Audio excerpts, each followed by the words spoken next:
When using reference drawings, printing out copies or clicking between instances to copy items can be burdensome and overly time-consuming.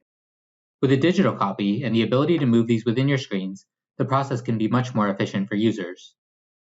For that reason, we've introduced floating windows.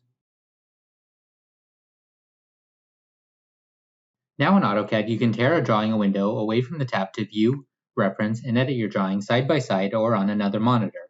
You can even pull the window outside of the main AutoCAD frame. Navigation functionality works just as easily. You can view model and layout tabs, use the command line,